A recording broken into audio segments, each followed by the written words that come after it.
to another episode in the series, A Conversation With. This is a show that's devoted to local artists, photographers, musicians, authors, people in performing arts, as well as others who've made a difference in our community. Today, I'll be talking with Tom Christopher. Tom is an American painter known for his expressionist urban paintings and murals.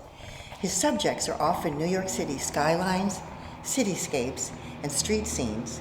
And today we're in his Lift Trucks Project Space and Artist Studio in Croton Falls. Tom, it's a pleasure to have you on the program. Linda, it's so nice to be here. Welcome, Thank you. Welcome. Yep. Now, Tom, you're originally from the West Coast. What brought you here to the East? I am.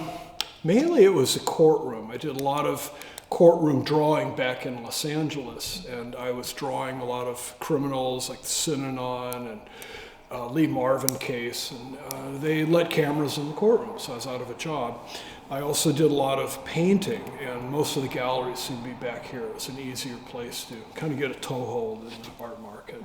Plus, it was amazing. I came back here once and stayed, of all places, in Times Square, and I looked out, I saw guys walking by with hats pulled down, smoking cigarettes, and women in high heels getting into cabs, and light snow, and long shadows. I thought, this is like being in a movie, a Gotham movie, a film noir version, if you will, of life. And I thought, I have to live here to see where it goes. Oh, that really captured your interest and your Yep. heart. Yep. Now, let's go back to what first caught your interest in becoming an artist, and how old were you?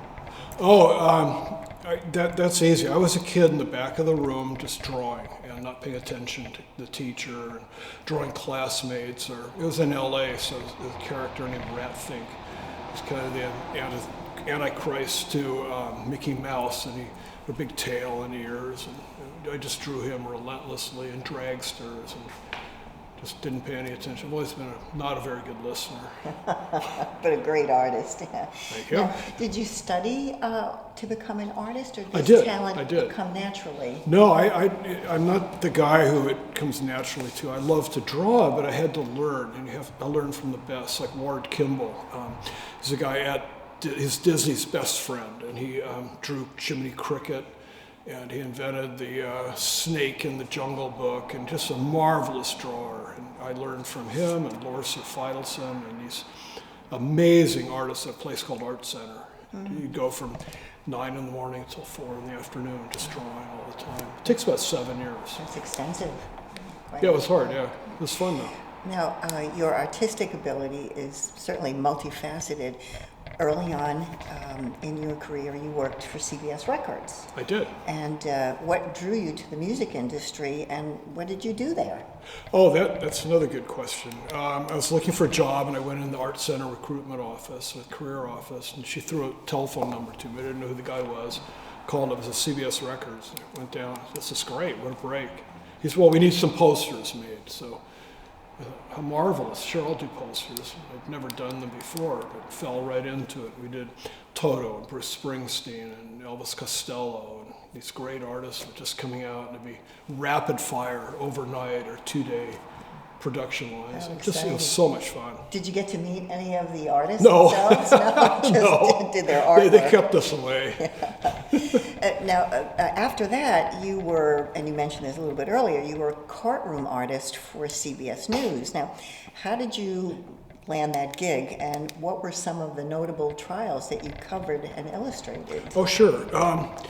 Excuse me, a lot of people can't do it. Not to say that I'm unique, but it's a hard job. You're thrown in a relatively hostile environment. There are a lot of elbows coming out, and you have to get in and see what the perp looks like, and the judge, and get a flavor of the courtroom, and look for the dramatic moments. So I just applied for it. I drew at Disneyland for a while, portraits of people, not cartoons, but serious portraits. So you really study people, and I could do it, and it became fascinating. I became known as a crime beat artist. They just assigned me all the crime stories. And how long did you do that work? 7 years. Oh my. Yeah, it was a long time. We did the most notable, the guy who shot John Lennon, Mark David Chapman trial, which lasted only 3 days, and Black Panthers, and Gene Harris, Weather Underground. Oh, I remember that, yeah. Yeah. You must have quite a collection of these illustrations. I just found them a week ago underneath in a crawl space in my house, a dry space, and brought them all out. I'm sure our audience would like to hear more about these experiences with you as a courtroom illustrator and the trials that you covered. Oh, fantastic. Let me show you. So when I moved to New York, I came from working at Disneyland and went right into CBS News. I worked for NBC in LA. So these are my old press credentials. I used them to go anywhere. And I was known as a crime artist. I got the crime beat. This is a hand. I recreated the Patty Hearst trial for People magazine. This was one of the trials. This is William Kunstler, who was a lawyer for the Black Panthers. And so you're forced into a situation like this, and you have to end up drawing these guys. So you get a lot of the drama and faces, expressions, the way people are looking. There's a jury. Pretty good jury. They're really attentive, and they paid attention to every detail. And I went back to Las Vegas, and we had to draw people there. There was a crime going on at the moment, a guy robbing the casino, and lucky enough to be there. This is another crime case. Donald Nash was a convicted hitman. He killed 3 CBS newsmen after a number of murders. But you want to get their expression, how they're slumping. They're either arrogant, defeated, they're trapped. I also had to draw Brooke Shields. She was in, I think her mom sent her out for these photo shoots, and they later regretted them. There's her mom, who was just bitter during the whole time, and Brooke Shields, I think, was 13 at the time, and the photographer used the images and was making money from them, and it turned out to be not a good idea. This is a trial you guys may know more about. This is Gene Harris, the diet doc killer. And I learned from a guy named Howard Brody, who did the Manson trials, and he said, watch the hands. The hands are what you focus on. They're so expressive. You want to get the gestures and the feeling, and this is how you start a drawing, blocking everything in. There's her hands again, and they're so important. She was always gesturing and moving. This is Larry Hochheiser, Craig Crimmins' lawyer, and he's talking to the jury, and the jury is watching every movement. He's spinning, really trying to tell a story about Craig Crimmins, who's called the Phantom of the Opera. He killed a girl and then threw her down an elevator shaft. Once again, hands are critical. The gesturing and the imploring lawyer. He ended up being found guilty. Now this is an interesting guy. He didn't use his hands at all. This is Mark David Chapman, who shot John Lennon. He would sit like a statue reading Catcher in the Rye. And he actually shot John Lennon, then sat on the curb and read that book. So there he is again in the courtroom. And he just did not move. There's another picture of him. This is Reverend Moon, Sun Myung Moon. He was had some kind of a scam going where he involved people in the cult. Henry Kissinger. His wife was accused of throttling this girl, who's showing you how it was done. Grabbed her around the neck. Now this is for Senator Harris. He was an ab scam. Harrison Williams, and he had to draw the whole Senate chamber, which was really difficult. And there he is. They actually made a movie about him taking bribes from supposedly Arabs, and he was expelled. This is Senator Inouye. You want to get that expression, like, oh God, what have I done? Which I thought was important. There he is again. How am I going to get out of this one? Tom, what led you to the shift from courtroom artist to pursuing your signature expressionist style?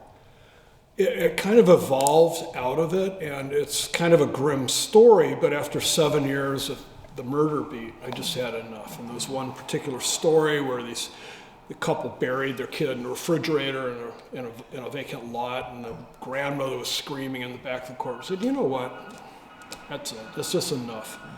And it kind of evolved into New York City, and I was walking around one day and thought, God, this place is really gray, and then the clouds parted and the sun blasted down the street, long shadows. And so I was saying earlier, the guy smoking cigarettes and running across the street, and the scurrying cabs and bike messengers and the theatrical agents and ballerinas and carting trucks. And I thought, this is just marvelous. And I just started painting it, drawing and painting it. And I gave myself an assignment of let's capture New York. Let's see what's here. Well, you almost answered the next question that I was going to ask you, which is, just mentioning that your artwork often features New York City scapes, including Times Square.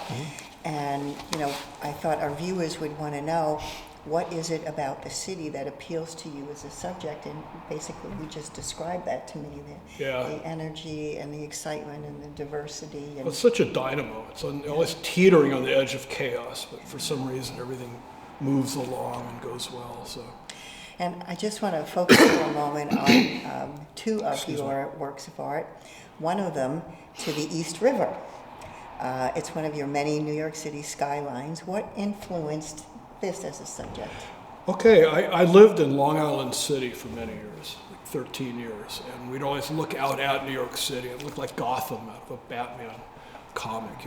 We had swing line staplers, huge stapler in a building, an Eagle electrical, a huge three-way plug, and there were often these places in Batman comics where the Batman or the Joker would be being chased around these huge objects. And I thought, this is marvelous. I found Batman's place. And I kept looking out at Gotham and thought, this is just super cool. This happens to be one of my favorites, that particular one. And when we talk about it a little bit later, I think it's in the cover of the book that we're going to talk about. Yeah, right? okay. The other piece, and the way I describe it is, you capture the energy and complexity of urban life in this painting named How About We Just Hand Out and Not Read? The title is so intriguing, as is the subject. So what drew you to this street scene as a subject? And tell us more about the title. Sure. Well, there are these two lovely girls, and they worked in pairs in Times Square, and they would hand out stuff. And the handout people, they almost slap you with the paper. These girls were so beautiful. Oh, sure, I'll read it, if I can stare at you for a minute. So they're very popular. And one of them was actually reading it and going, wow, have you taken the time to look at this? And the other one says, how about we just hand it out and don't read it, Janice? And it was just such a great saying. And I carry a notebook and write this stuff down. As I said earlier, I'm a terrible listener, so I'm trying to train myself. And you catch snippets of conversation, which anchor, I think, a narrative story to a painting. It just helps. And now that I know the story, it makes the work of art even more appealing, to me at least. And nobody has a governor on what they're saying. They just talk, and they talk into the phones, or they talk to people, and they have the most intimate conversations, walk up and down the street. So you just have to listen. And when I look at that particular piece of art, like many of your other cityscapes and street scenes, they exude energy and motion, and they draw you into the scene as if you're part of it. You really feel like, as a viewer, you're part of the action that you see on that canvas. Thank you. So how do you come up with the concepts and images for your artwork? Okay, that's another good question. I carry a sketchbook, and this is one of them. I'll hold this up for you if you like. And these aren't for publication or for anyone to really look at as art. They're just to record information, which I think is really important, not to care what the final piece looks like or where it goes on the page. You're just after information. You want to see where the shadow is, see how the guy's leaning. Are they going forward, back? How are the buildings? Are they looming in or expansive going out? Where's the perspective? You just try to capture all of that. And as you're doing it, you just pick up titles. Like, here's one. She said, it's just like finding money. One guy was saying, where's the red fish, Mr. Adams, and the envelope? You go, what kind of a riddle is that? What is going on here? And to me, here's another one. Just capturing quick information. There's no reason to jam it in the corner, but you're not paying attention. Just try to get how it looks. Yeah, that's so that I just walk around the city. I've been taking an e-scooter, a Segway 9-bot, and going through it too. And then you stop and make make some notes, make some sketches. Yeah. That's a very interesting Bible, I would call it. What are some of the other elements that influence your art? Looking at great painters, Elmer Bischoff, David Park, the California Bay Area people. I study the German painters a lot. I like the German expressionists. I think are marvelous. Schmidt-Rottluff, Pechstein, Kirchner, just guys who could draw well and then just got in. They say you should draw classically and draw well and then paint like a wild ape. which I think is good. You want your power to come from the painting and the drawing to supply the foundation of the painting. It's like building a building. You want that foundation in place, the structure. Now, we're here in Lift Truck, your project Yeah. space and your studio. So what sort of artwork has been exhibited in the past? Well, when we came in, it was too big of a building to use as a studio, and we were lucky to get it. It was an old forklift factory, so we had a lot of shows. Gary Lichtenstein and I put a print show up, and there's Robert Indiana. We had a piece by Picasso, a lot more Horrell. Everybody, Tony, I've forgotten his last name. We had a lot of great artists in this. Joe Stefanelli. And everybody who could get a hand on and put it together as a show came in. It was really fun for a while, and I realized, hey, I'm going broke doing this. So enough of this. Looking ahead, what are some of the things that we can expect from you in terms of new shows or exhibits? Well, I just finished 2 huge exhibits. Actually 3. One in Paris and Tokyo and Osaka, and then one in Germany. So I'm kind of stepping back a little bit, taking a breather. We shipped out. It was during COVID, so I did nothing but paint for 2 years, solid. And there were no cars going by or anything. It's just a dead quiet time. So I just took that opportunity to paint.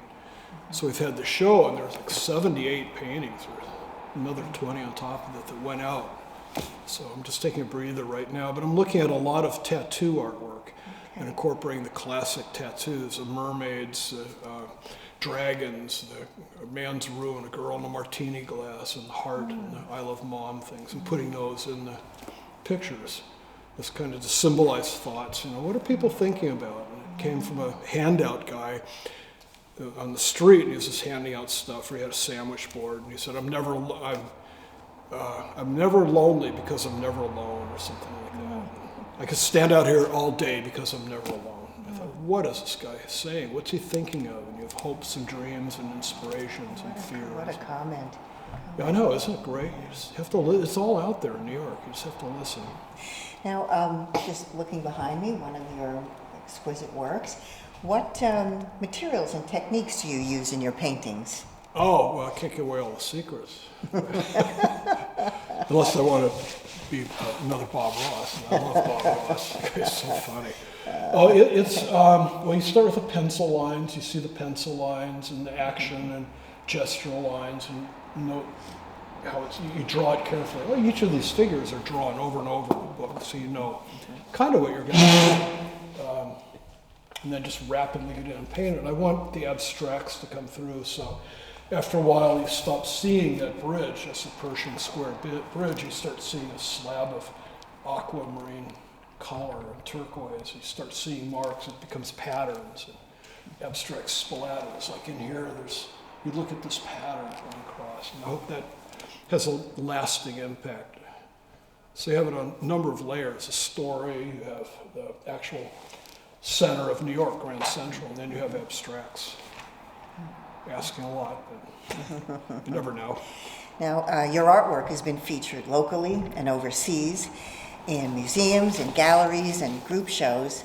So please tell us about some of these exhibits, the notable and memorable ones. Oh, well, excuse me again, one of the most memorable was the one in Japan. I didn't get to go. They were afraid of COVID still. But it was a great honor because they were in 2 cities, Tokyo and Osaka. And for an American to have a show in Tokyo and in Japan is really great.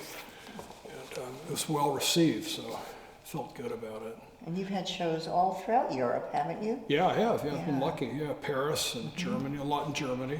Paris is a good market. I think they want to see a skill. It's a European way of looking at things. They want to see that you can do something and draw, and you're just not trying to invent the next great thing. You're just drawing, and then they like the fact that you get in and hammer it out with painting, just throwing paint around. They like the exuberance, expressionism. And locally, you've had some murals on display, I think in Katona? Yeah, yeah, that was fun too. I worked with the Katona Art Museum and their Young Artists program.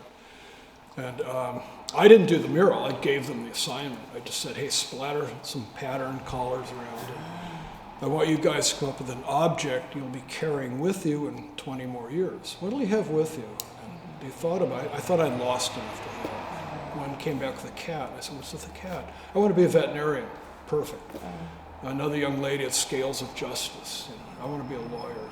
My favorite one was a girl came in and they're all girls, had a pillow. She said, I'm going to paint a pillow. I said, okay, you got me. What's with the pillow? Want to be like my favorite pillow or something?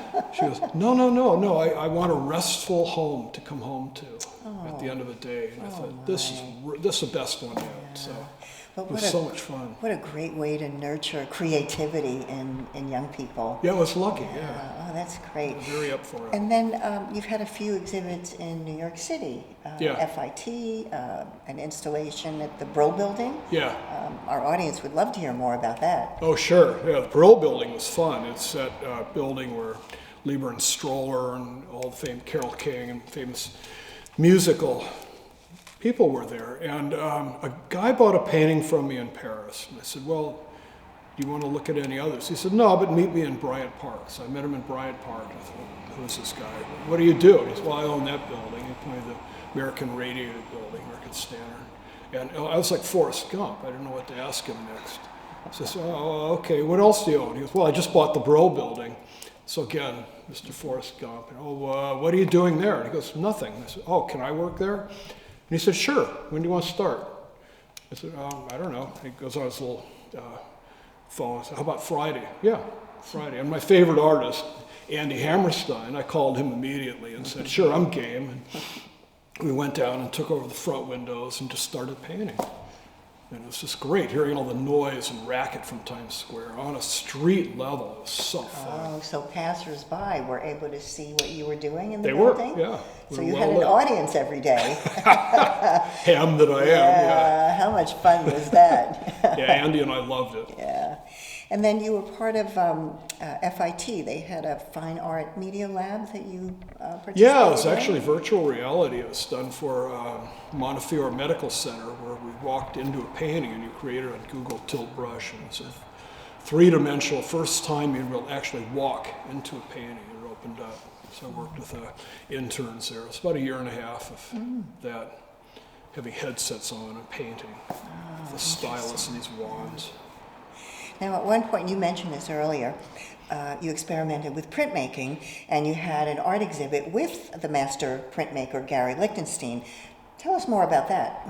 Oh my God, the guy is so gifted.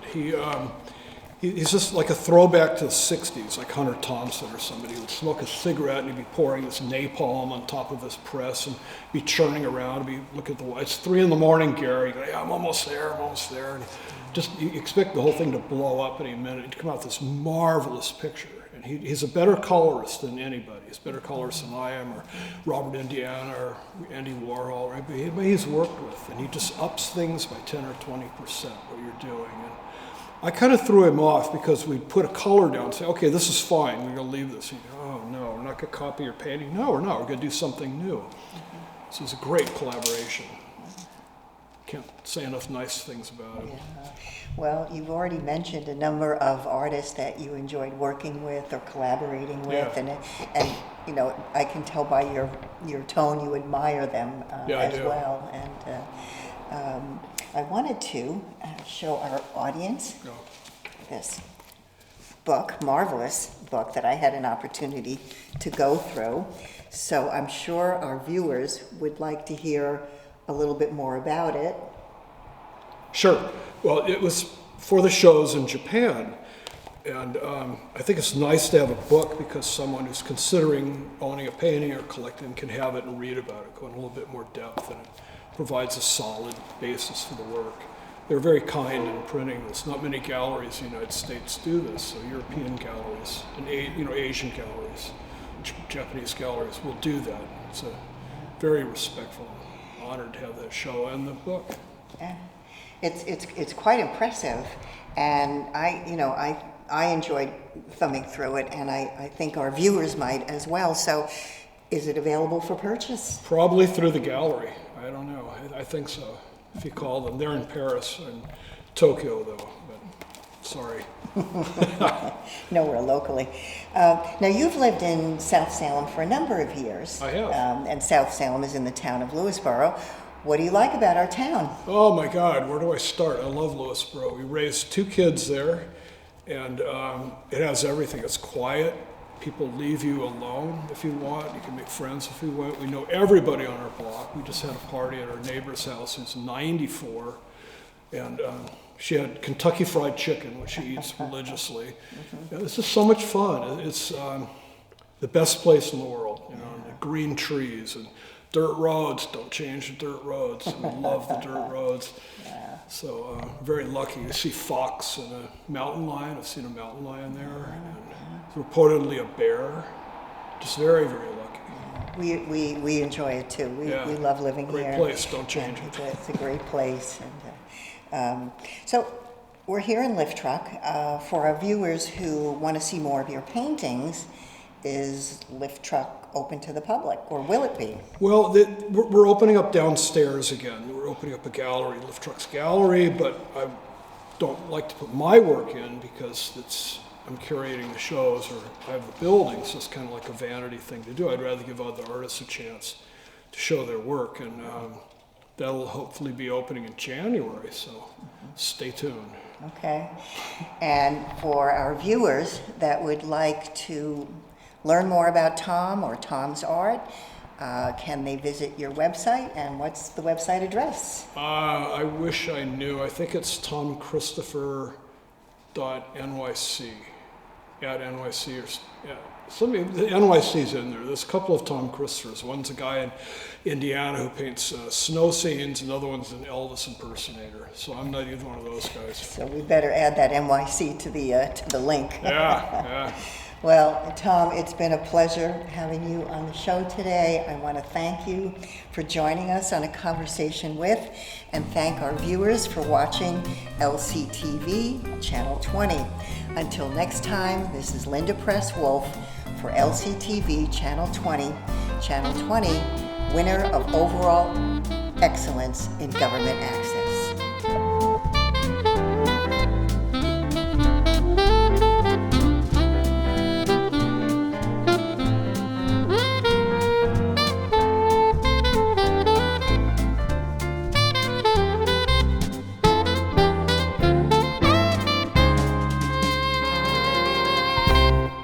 You're watching Lewisboro Community Television, Channel 20.